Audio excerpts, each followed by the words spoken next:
Hi there, ready to read Chapter 2, The Owl Who Was Afraid of the Dark. And I've got my little owl friends with me today. We've got Daddy Owl, and we've got Mummy Owl, and we've got Plop, the baby barn owl, to listen to our story. Chapter 2, Dark is Kind. When the very last firework had faded away, Mr. Barn Owl turned to Plop. "Well, son," he said, "I'm off hunting now. Would you like to come?" Plop looked at the darkness all around them. It seemed even blacker after the bright fireworks. Not this time, thank you, Daddy. I can't see, I've got stars in my eyes." "Oh, I see," said his father. "In that case, I shall have to go by myself." He floated off into the darkness like a great white moth. Plop turned in distress to his mother. "I wanted to go with him. I want to like the dark. It's just that I don't seem to be able to." "You will be able to, Plop. I'm quite sure about that." "I'm not sure," said Plop. "Well, I am," his mother said. "Now come on, you'd better have your rest. You were awake half the day." So Plop had his midnight rest, and when he woke up his father was back with his dinner. Plop swallowed it in one large gulp. "Ooh. Oh, that was nice," he said. "What was it?" "A mouse," said Mr. Barn Owl. "I like mouse," said Plop. "What's next?" "I have no idea," his father said. "It's Mummy's turn now. You'll have to wait till she gets back." Plop was always hungry, and his mother and father were kept very busy bringing him food all night long. When daylight came they were very tired and just wanted to go to sleep. "Bedtime, Plop," said Mrs. Barn Owl. "I don't want to go to bed," said Plop. "I want to be a day bird." "Well, I am a night bird," said his mother, "and if your father and I don't get any sleep today, you won't get anything to eat tonight." Plop did not like the sound of that at all, so he drew himself up straight and tall, well, as tall as he could, and he tried to go to sleep. He did sleep for about half the morning, but when he woke up full of beans, or perhaps it was mouse, and he just could not go back to sleep again. He jiggled up and down on the branch where his poor parents were trying to roost. He practised standing on one leg and taking off and landing and the other important things that a little owl has to learn to do. Then he thought he would try out his voice. He tried to make a real grown-up barn owl noise. "Eek!" he screeched. "Eek!" It sounded like the noise a cat makes if you accidentally tread upon its tail. Plop was very pleased with it. Mrs. Barn Owl was not. She half opened one bleary eye. "Plop, dear," she said, "wouldn't you like to go down into the world again and find out some more about the dark?" "Now?" said Plop. "Now," said his mother. "Don't you want to hear my screech first? It's getting really jolly good." "I heard it," Mrs. Barn Owl said. "Look, there's an old lady in a deck chair down there in that garden. Go and go and find out what she thinks about the dark." So Plop shut his eyes, took a deep breath, and fell off his branch. He did not get his wings working in time. He fell faster and faster, and finally he plunged at the old lady's feet with an earth-shaking thump. And there he is falling down. "Gracious!" cried the old lady. "A thunderbolt!" "Well, actually, I'm a barn owl," said the thunderbolt when he had got his breath back. "Really?" said the old lady, peering at Plop over the top of her glasses. "I do beg your pardon, my eyes are not as good as they used to be. How nice of you to, drop in."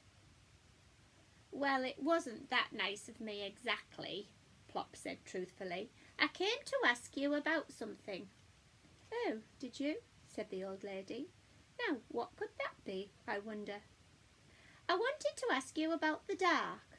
You see, I'm a bit afraid of it, and that's rather awkward for an owl. We're supposed to be night birds." "Oh, that is a problem," said the old lady. Have you tried carrots?" "What?" "Don't say what, say I beg your pardon, if you don't hear the first time. I said, have you tried carrots? Wonderful things, carrots." I don't think owls have carrots. Not barn owls, anyway. Oh, that's a pity. I've always sworn by carrots for helping one to see in the dark. I can see in the dark, said Plop. I can see for miles and miles. Now don't boast, it's not nice for little boys to boast. The old lady leaned forward and peered closely at Pop. I suppose you're a good little boy. It's so difficult to tell these days, they all look the same. Yes, said Plop. I'm a boy owl, and I want to go hunting with Daddy, but he always goes hunting in the dark, and I'm afraid of it. How old are you? Said the old lady. Now I love the dark. I expect you will when you are my age, because dark is kind. Oh, tell me, Plop said. Please, said the old lady. Such a little word, but it works wonders. Tell me, please, said Plop obediently. Well now, the old lady began. Dark is kind in all sorts of ways. Dark hides things like shabby furniture and the hole in the carpet. It hides my wrinkles and my gnarled old hands. I forget that I'm old in the dark. I don't think owls get wrinkles, said Plop. Not barn owls anyway, they just get a bit moth-eaten looking. Don't interrupt, said the old lady. It is very rude to interrupt. Now, where was I? Yes, dark is kind when you're old. I can sit in the dark and remember. I remember my dear husband and my children when they were small and all the good times we had together. I'm never lonely in the dark. I haven't much to remember. Well, I haven't much to remember yet, said Plop. I'm rather new, you see. Dark is quiet too, said the old lady, looking hard at Plop. Dark is restful, unlike a little owl I know. Me? Said Plop. You, said the old lady. When I was a little girl, children were seen but not heard. I'm not children. I'm a barn owl, said Plop. Same thing, said the old lady. You remind me very much of my son William when he was about 4. He had the same knackety knees. Are my knees knackety? Asked Plop, squinting downwards. I can't see them. My tummy gets in the way. Very, said the old lady, but I expect they'll straighten out in time. William's did. Now, I'm going indoors to have a little rest. Plop was surprised. I thought it was only owls who slept in the daytime, he said. Are you a night bird too? The old lady smiled. No, just an old bird, a very tired old bird. Goodbye then, I'll go.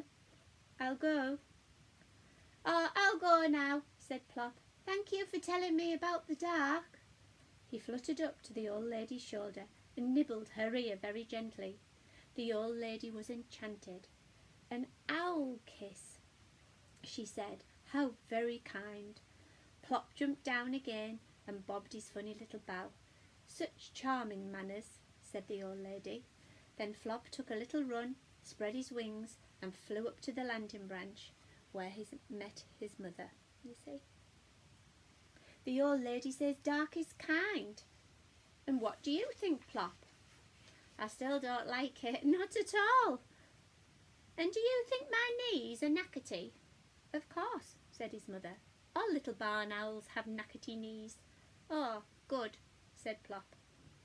And what do you think the old lady said?